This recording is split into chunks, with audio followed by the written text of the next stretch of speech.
Hello friends, welcome to indhupriya's kitchen. இன்னைக்கு நம்ம கிச்சன்ல கேரளா புட்டு வித் கடலை கறி எப்படி செய்யலாம்ன்றதை பார்க்கலாங்க. அதுக்கு முன்னாடி நம்ம சேனல் நீங்கள் ஃபஸ்ட் டைம் பார்க்குறீங்கன்னா ப்ளீஸ் மறக்காமல் எல்லாரும் சப்ஸ்கிரைப் பட்டனை ப்ரெஸ் பண்ணிக்கோங்க அண்ட் மறக்காமல் பெல் ஐக்கானை ப்ரெஸ் பண்ணி ஆல் பட்டனையும் கொடுத்துக்கோங்க. அப்போ தான் நம்ம சேனலில் போகிற அடுத்த வீடியோஸ் உங்களுக்கு நோட்டிஃபிகேஷனாக வரும். வாங்க வீடியோக்குள்ளே பார்க்கலாம். இன்றைக்கி நம்ம கேரளா புட்டு செய்கிறதுக்கு வந்துட்டு தேவையானது பார்த்திங்கன்னா நீங்கள் ரெடிமேடாக புட்டு மாவு கூடி கடையில் கேட்டு வாங்கினீங்கன்னா கொடுப்பாங்க. நான் இன்றைக்கி வந்துட்டு ஹோம்மேடாக வந்துட்டு மாவு ப்ரிப்பேர் பண்ணியிருக்கேங்க. பச்சரிசி ரா ரைஸ்ன்னு சொல்லுவாங்க இல்லைங்களா, அதை வந்துட்டு ஒரு 1/2 kg எடுத்துருக்கேங்க. அதை நல்லா கழுவி நல்லா நிழல்லையே வந்துட்டு ஒரு ஒயிட் கலர் கிளாத்தில் வளர்த்தி விட்டுட்டு மிக்சர் ஜாரில் போட்டு பவுடராக பண்ணியிருக்கேங்க. அதை பார்த்திங்கன்னா ஒரு 10 minutes வந்துட்டு கடாயில் போட்டு நல்லா அதோட பச்சை ஸ்மெல் போகிற அளவுக்கு பார்த்திங்கன்னா நல்லா வறுத்தரலாம். வறுத்தோம்னா தான் வந்துட்டு பார்த்திங்கன்னா புட்டு செய்யும்போது வந்துட்டு பார்த்திங்கன்னா நல்லா உதிரியாக கிடைக்கும் நம்மளுக்கு.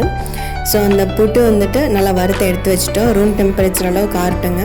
ஆனால் அது கூட பார்த்திங்கன்னா ஒரு டம்ளர் தண்ணியில் கொஞ்சம் உப்பு சேர்த்து வந்துட்டு தண்ணி கொதிக்க வச்சுருக்காங்க. அதை ஊற்றி நம்ம வந்துட்டு பிசைஞ்சு வச்சுக்கலாம். பிசைஞ்சு ஒரு 5 நிமிஷம் வந்துட்டு விட்டோம்னா புட்டு மாவு பார்த்திங்கன்னா நல்லா பொலன்னு வந்துட்டு கொஞ்சம் நல்லா ஊறிடும்.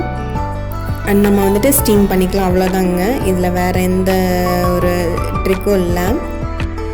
நீங்கள் இதே ரெடிமேட் மாவு எடுத்துட்டிங்கன்னா ஜஸ்ட் அந்த உப்பு தண்ணி மட்டும் ஊற்றி பிசைஞ்சு வச்சிட்டிங்கன்னா போதும். இந்த மாதிரி வறுக்க வேண்டியது இருக்காது. நம்ம வீட்டிலே செஞ்சதுங்காட்டி வறுத்துருக்கோம், அவ்வளோதான் டிஃப்ரென்ஸுங்க. கொஞ்சம் கொஞ்சமாக தண்ணி தெளித்து வந்துட்டு பிசைஞ்சுக்கோங்க. நம்ம கையில் இப்படி நாமி பிடிக்கும்போது பார்த்திங்கன்னா இந்த கொழுக்கட்டை மாதிரின்னு சொல்லுவாங்க, ஒரு பிடி மாதிரி அப்படியே நிற்கணும். அந்த அளவுக்கு வர அளவுக்கு பார்த்திங்கன்னா நல்லா இந்த தண்ணி ஊற்றி வந்துட்டு நல்லா பிசைஞ்சிக்கலாம். அண்ட் அதுக்குள்ளே நம்ம புட்டு மேக்கரில் பார்த்திங்கன்னா கொஞ்சம் தண்ணி ஊற்றி நான் கேஸ் ஸ்டவ்வில் வச்சுருக்கேங்க. அதனால் கொதிச்சிட்ருக்கட்டும். அதுக்கு முன்னாடி நம்ம வச்சு பார்த்துக்கலாங்க.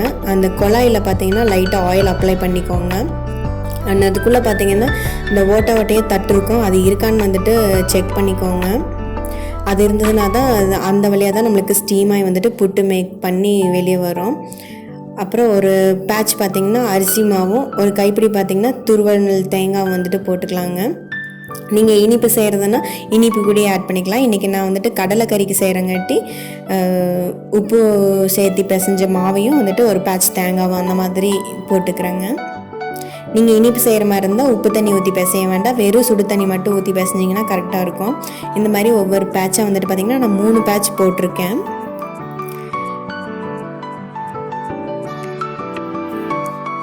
அந்த 3/4 பாகம் வர அளவுக்கு பார்த்திங்கன்னா வந்துட்டு மேலே வந்துட்டு மூடி போட்டு க்ளோஸ் பண்ணிடுங்க.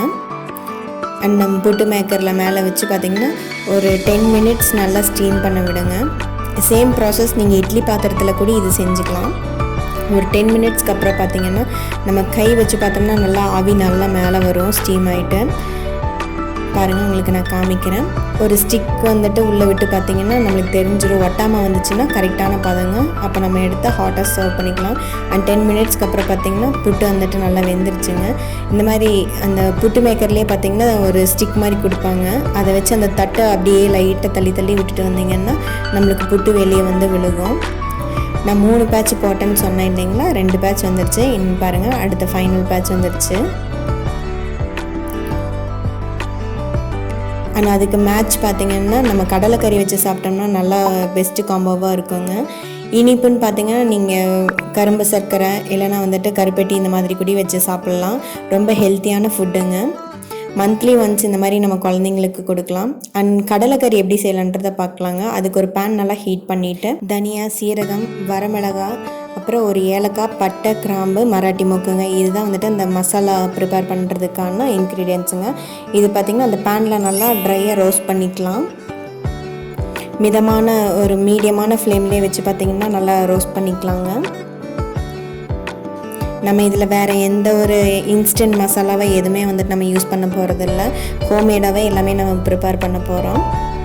அண்ட் வந்துட்டு அதை ஒரு வேறு தட்டில் பார்த்திங்கன்னா நல்லா ஆற வச்சுருங்க. அண்ட் வந்துட்டு கடலப்பருப்பு அண்ட் உடச்சி உளுந்து பருப்புன்னு சொல்லுவாங்க, அதே ரெண்டையுமே வந்துட்டு பார்த்திங்கன்னா ட்ரை ரோஸ்ட் பண்ணிக்கலாம். நல்லா மிதமான சூட்லேயே வந்துட்டு பார்த்திங்கன்னா அந்த ரோஸ்ட் பண்ணி நம்ம ஆற வச்சிடலாங்க. அது ஒரு 1 tablespoon அளவுக்கு பார்த்திங்கன்னா ஆயில் ஆட் பண்ணிக்கலாம். அதில் நம்ம குழம்புக்கான பேஸ்ட் வந்துட்டு ப்ரிப்பேர் பண்ணிக்கலாங்க. சாம்பார் ஆனியன் பார்த்திங்கன்னா ஒரு கைப்பிடி அளவு. அண்ட் அதில் பார்த்திங்கன்னா ஒரு 4-5 பல்லு பூண்டு அண்ட் வந்துட்டு கருவேப்பிலை, இதெல்லாம் வந்துட்டு பார்த்திங்கன்னா நல்லா ஒரு கோல்டன் ப்ரௌன் கலரில் வரணுங்க. அந்தளவுக்கு நல்லா வதக்கிக்கலாம். கொஞ்சமாக சால்ட் ஆட் பண்ணிட்டிங்கன்னா நல்லா சீக்கிரம் வதங்கிருங்க. கல்லுப்பு யூஸ் பண்ணிட்டிங்கன்னா இன்னும் நல்லா டேஸ்ட்டாக இருக்கும். குழம்பு பார்த்திங்கன்னா நல்லா டேஸ்ட்டாக இருக்கும். அண்ட் நம்ம ஆற வச்ச அந்த மசாலா எல்லாம் பார்த்திங்கன்னா நம்ம பவுட்ரு பண்ணி வச்சுக்கலாங்க. பார்த்திங்கன்னா இந்த மாதிரி பவுட்ராக இருக்கணும். ரொம்ப கொரன்னு இருக்கக்கூடாது, ரொம்ப நைஸாகவும் இருக்கக்கூடாதுங்க. இந்த மாதிரி கரெக்டாக பவுட்ரு பண்ணி எடுத்து வச்சுக்கோங்க. அண்ட் ஆனியனும் பார்த்திங்கன்னா லைட்டாக கோல்டன் ப்ரௌன் கலரில் சேஞ்ச் ஆகுதுங்க. இந்த டைமில் நம்ம ஒரு கப்பு தக்காளி வந்துட்டு பழுத்த தக்காளியாக வந்துட்டு ஆட் பண்ணிக்கலாம். அப்போ தான் குழம்பு வந்துட்டு நல்லா இருக்குங்க. இதுவும் பார்த்திங்கன்னா நல்லா குக் பண்ணிக்கலாம்.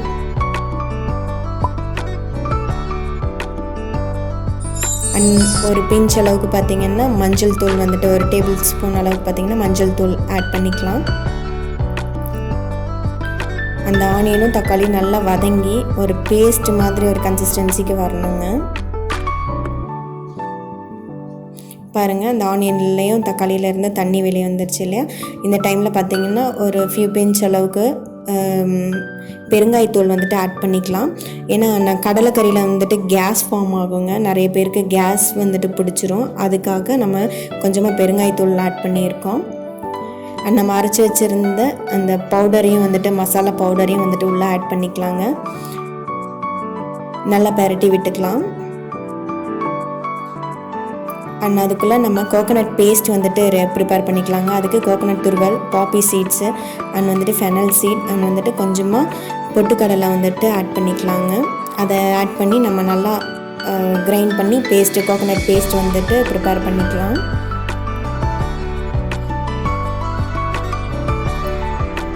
அண்ட் தாளிப்புக்காக பார்த்திங்கன்னா குழம்புக்கு பெரிய வெங்காயம், க்ரீன் சில்லி இதெல்லாம் வந்துட்டு நம்ம ப்ரிப்பேர் பண்ணி எடுத்து வச்சுருக்கோம். ஆல்ரெடி வந்துட்டு பார்த்திங்கன்னா பிளாக் சன்னா வந்துட்டு நான் வேக வச்சு எடுத்து வச்சுருக்கேங்க. அதுலேருந்து ஒரு ஸ்பூன் அளவுக்கு பார்த்திங்கன்னா இந்த ஆனியன் தக்காளி கூட பார்த்திங்கன்னா போட்டோம்னா குழம்பு பார்த்திங்கன்னா நல்லா தடயமாக ஒரு கெட்டியான திக் கன்சிஸ்டன்சியில் கிடைக்கும். அதை நல்லா கிரைண்ட் பண்ணிக்கலாம். ஆற வச்சு கிரைண்ட் பண்ணிடலாங்க.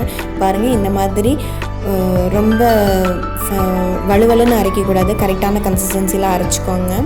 அண்ட் இன்றைக்கி நம்ம மண் பாத்திரத்தில் தான் வந்துட்டு இந்த குழம்பு தாளிக்க போகிறோங்க. அதுக்கு ஒரு டேபிள் ஸ்பூன் அளவுக்கு பார்த்திங்கன்னா கடலை ஆட் பண்ணிவிட்டு கடுகு போட்டுருங்க.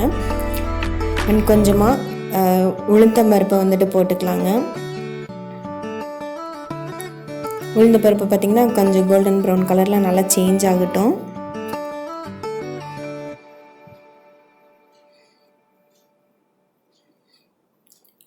அண்ட் 2 பச்சை மிளகாய் வந்துட்டு ஆட் பண்ணிக்கலாம். காரத்துக்கு தகுந்த அளவுக்கு நீங்கள் ஆட் பண்ணிக்கோங்க.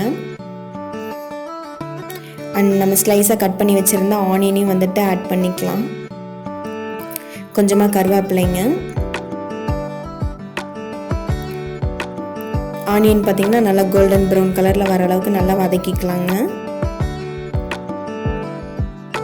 மண் பாத்திரத்தில் செய்யும்போது பார்த்திங்கன்னா கடலைக்கறி வந்துட்டு நல்லா ரிச்சான டேஸ்ட்டு கொடுக்குங்க. அண்ட் நம்ம பாரம்பரியமாக செய்யும்போது ட்ரெடிஷ்னலான முறையில் பார்த்திங்கன்னா மண் பாத்திரம் அண்ட் இரும்பு கடாய் அந்த மாதிரி வச்சு நம்ம ஃபுட்டெல்லாம் ப்ரிப்பேர் பண்ணும்போது பார்த்திங்கன்னா ஃபுட்டு எல்லாமே நல்லா ரிச்சான டேஸ்ட்டு கொடுக்கும் அண்ட் சீக்கிரம் கெட்டு போகாதுங்க. அண்ட் ஃபைனலாக ஒரு பிஞ்ச் அளவுக்கு சால்ட் ஆட் பண்ணிட்டோம். அண்ட் நம்ம அரைச்சி வச்சுருந்த குழம்பு பேஸ்ட்டு வந்துட்டு உள்ளே ஆட் பண்ணி நல்லா பச்சை ஸ்மெல் போகிற அளவுக்கு வந்துட்டு நல்லா வதக்கிக்கலாங்க. கொஞ்சமாக தண்ணி தெளிச்சுக்கோங்க. நல்லா ஒரு கொதி வந்ததுக்கப்புறம் பார்த்திங்கன்னா நம்ம ஆல்ரெடி வேக வச்சுருக்கோம் இல்லையா பிளாக் சன்னா, அது வந்துட்டு உள்ளே ஆட் பண்ணிக்கலாங்க. நீங்கள் ஒயிட் சன்னா கூட யூஸ் பண்ணிக்கலாம். புட்டுக்குன்னு பார்த்திங்கன்னா பிளாக் சன்னா தான் பெஸ்ட்டு காம்போவாக இருக்கும். அண்ட் பிளாக் சன்னாவில் பார்த்திங்கன்னா லைட்டாக கேஸ் ஃபார்மிங் இருக்குது. அதுக்காக தான் நம்ம வந்துட்டு பெருங்காயத்தூள் அண்ட் பூண்டு இதெல்லாம் வந்துட்டு ஆட் பண்ணியிருக்கோம். கேஸ் ரிலீஸ் பண்ணி விட்டுருங்க. பார்த்திங்கன்னா அந்த குழம்பு கூட நல்லா மிக்ஸ் பண்ணி விட்டுக்கலாம். நல்லா ஒரு கொதி வரட்டுங்க. அண்ட் கொஞ்சமாக தண்ணி வந்துட்டு ஆட் பண்ணி நல்லா கொதிக்க வச்சுக்கலாங்க. ஒரு கொதி வரும்போது பார்த்திங்கன்னா நம்ம அரைச்சி வச்சுருந்தோம் இல்லையா கோகோனட் பேஸ்ட்டு, அதுவும் ஆட் பண்ணிக்கலாம். அண்ட் மந்த்லி ஒன்ஸ் நம்ம இந்த மாதிரி புட்டு இதெல்லாம் செஞ்சு கொடுத்தோம்னா குழந்தைங்களுக்கு ரொம்ப நல்லதுங்க. ஏன்னா ஃபுல்லாக ஸ்டீம் பண்ணி செஞ்சு கொடுக்குறோம். அண்ட் வந்துட்டு ரொம்ப ஹெல்த்தியான சன்னாலாம் வந்துட்டு யூஸ் பண்ணி கொடுக்குறோம். ஒரு புது விதமான டிஷ்ஷாக இருக்கும், அவங்களுக்கு ரொம்பவே பிடிக்கும். பாருங்கள், இந்த மாதிரி கொஞ்சம் கொஞ்சமாக தண்ணி யூஸ் பண்ணிவிட்டு நல்லா ஒரு கொதி விட்டுறலாங்க. இந்த டைமில் நம்ம அரைச்சி வச்சுருக்க கோகோனட் பேஸ்ட்டையும் வந்துட்டு ஆட் பண்ணி நல்லா குக் பண்ணிக்கலாம். நம்ம ஆஸ் யூஷுவலாக எப்போவும் இட்லி தோசை அந்த மாதிரி கொடுக்கறதுக்கு இந்த மாதிரி ஒரு புதுசான ஒரு டிஷ் செஞ்சு கொடுத்தோம்னா அவங்களுக்கு ரொம்ப பிடிக்கும். அண்ட் வந்துட்டு நம்ம ஒரு அயன் கடாயில் வந்துட்டு பார்த்திங்கன்னா குழம்பு ஒரு கொதி வந்ததுக்கப்புறம் லைட்டாக நம்ம ஆல்ரெடி தாளிச்சிருக்கோங்க, இருந்தாலும் ஃபைனலாக ஒரு டைம் தாளித்து கொட்டிட்டோம்னா நல்லா குழம்பு வந்துட்டு பார்த்திங்கன்னா நல்லா ரிச் டேஸ்ட்டு கொடுக்கும். அதுக்காக ஒரு ஸ்பூன் அளவுக்கு பார்த்திங்கன்னா கடலெண்ணெய் யூஸ் பண்ணிவிட்டு கொஞ்சமாக கடுகு உளுந்த பருப்பு போட்டிருக்கேங்க. அண்ட் கருவேப்பிலையும் 2 வரமிளகா பார்த்திங்கன்னா தாளித்து அந்த குழம்பு லைட்டாக கொதி வரும்போது பார்த்திங்கன்னா இதுக்கு அதில் கொட்டிடலாம்.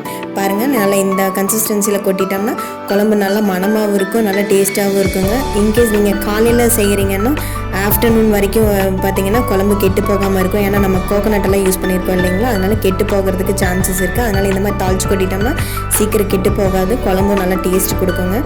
நல்லா கொதிச்சு வரும்போது பார்த்திங்கன்னா ஃபைனலாக கொத்தமல்லி இலை வந்துட்டு பொடிப்படியாக அரிஞ்சு உள்ளே போட்டுடலாங்க. அண்ட் வேறு ஒரு பாத்திரத்துக்கு மாற்றி வச்சுக்கலாம். அவ்வளோதாங்க, நம்ம கடலைக்கறி வந்துட்டு ரெடி ஆயிடுச்சு. அண்ட் புட்டுக்குன்னு பார்த்திங்கன்னா கடலைக்கறி தான் பெஸ்ட்டு காம்போ. கேரளாவில் வந்துட்டு ரொம்ப ஃபேமஸான ஃபுட்டுங்க இது. மறக்காமல் இந்த ரெசிபி செஞ்சு பார்த்துட்டு டேஸ்ட் எப்படி இருக்குன்னு எனக்கு கமெண்ட்டில் சொல்லுங்கள். அண்ட் இந்த வீடியோ உங்களுக்கு ரொம்ப யூஸ்ஃபுல்லாக இருந்ததுன்னா லைக் பண்ணுங்கள், ஷேர் பண்ணுங்கள், மறக்காமல் சப்ஸ்கிரைப் பண்ணிக்கோங்க. தேங்க்ஸ் ஃபார் வாட்சிங்.